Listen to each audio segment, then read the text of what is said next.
Trump revels in legal and political wins while Biden's campaign reels from their debate. New York. Donald Trump likes to be the one in the spotlight. But in the days since President Joe Biden's disastrous debate performance, the presumptive Republican nominee has kept a low profile, leaving the focus on the drama engulfing the Democratic Party as he and his campaign revel in a series of legal and political victories heading into the Republican National Convention this month. Trump's run began last week during the first debate, when Biden delivered a performance so dismal that he has spent the day since fending off calls from alarmed Democrats to step aside to save the party from losses up and down the ballot.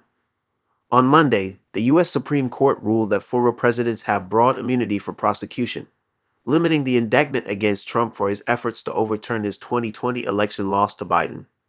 It's all but certain he won't face trial before Election Day. And on Tuesday, the judge in Trump's New York criminal hush money trial postponed his sentencing to weigh the impact of the Supreme Court decision.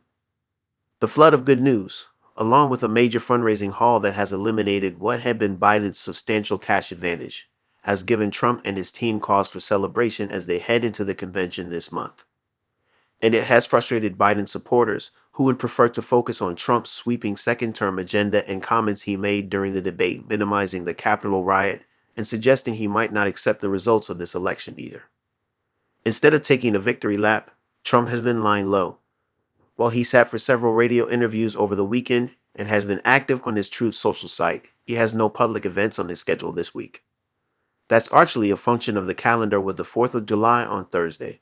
But Trump's team, recognizing that Biden's campaign faces intense pressure, is perfectly happy to keep the focus on the incumbent, according to people familiar with the strategy who spoke on condition of anonymity to discuss the campaign's thinking. Brenda Buck, a Republican strategist who's not a Trump supporter, credited the ex-president for what he called an uncharacteristically disciplined response to the debate and for letting Biden sort of twist in the wind. But he said challenges remain for the former president as he seeks a second term. Trump still remains an incredibly vulnerable bad candidate, and that's what makes all of this so much worse, he said of the debate debacle. I think Donald Trump is still very capable of blowing this. In a statement, Trump campaign spokesperson Karoline Leavitt said, in a few weeks, a unified and enthusiastic Republican Party will formally nominate President Trump, and by that time he will select America's next vice president from an impressive field of elected officials and business leaders, any of whom will represent a major upgrade to the current VP. Team Trump will continue to build off the momentum earned by President Trump to grow our movement, raise the money we need to win, and head into the fall poised for a historic victory, she added. The recent events could also impact the timing of Trump's vice presidential rollout, an announcement certain to garner a flurry of attention and a flood of stories about his chosen candidate's record and past statements. Sign up for breaking news alerts from CV News, right at your fingertips. Campaign officials have repeatedly said Trump will announce his pick when he's ready and still cautioned that an announcement could come anytime. But some allies said they think he's now more likely to wait. Donald Trump has a hot hand.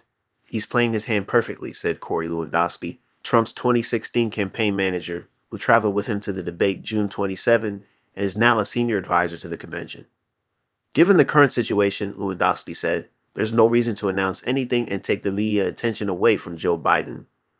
While the election remains months away, Lewandowski argued Trump is in a stronger position now than he was at this point during his previous campaigns. All of these things are indications that the campaign is looking to keep their foot on the gas and keep the pressure on the Biden campaign, he said. In the meantime, aides have been exulting in the Biden campaign's troubles. Stephen Chung, Trump's chief spokesperson, dialed into a Biden campaign media call held Monday to respond to the Supreme Court's ruling and mocked the campaign on social media for letting him join.